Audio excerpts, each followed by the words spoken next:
கண்டி மாவட்டம் கெலி ஓயா தபுலகல போலீஸ் பிரிவுக்குட்பட்ட அம்பரப்பொல பகுதியில் நேற்று சனிக்கிழமை பாடசாலை மாணவியொருவர் கடத்தப்பட்டுள்ள சம்பவம் தொடர்பில் விசாரணைகள் இடம்பெற்று வருகின்றன.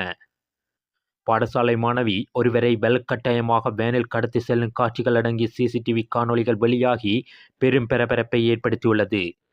2 இளம் முஸ்லிம் பாடசாலை மாணவிகள் பிரதான வீதியூடாக நடந்து சென்று கொண்டிருந்த போது ஒரு சிறிய கருப்பு வானில் வந்த குழுவினர் மாணவியொருவரை வலுக்கட்டாயமாக கடத்தி சென்றுள்ளார்கள். உடனடியாக பயந்து போன மற்றொரு மாணவி அங்கிருந்து ஓடியதுடன் இந்நிலையில் அவரை காப்பாற்றுவதற்கு இன்னொரு நபர் முயற்சித்த போதும் அது பலனளிக்கவில்லை. கடத்தலுடன் தொடர்புடைய வேன் பொலனறுவை நகரில் கைவிடப்பட்ட நிலையில் கண்டுபிடிக்கப்பட்டுள்ளதாக போலீசார் தெரிவித்துள்ளனர். மேலும் குறித்த வாகனம் வாடகைக்கு பெற்றுக்கொள்ளப்பட்டுள்ளதாகவும் கூறப்படுகின்றது.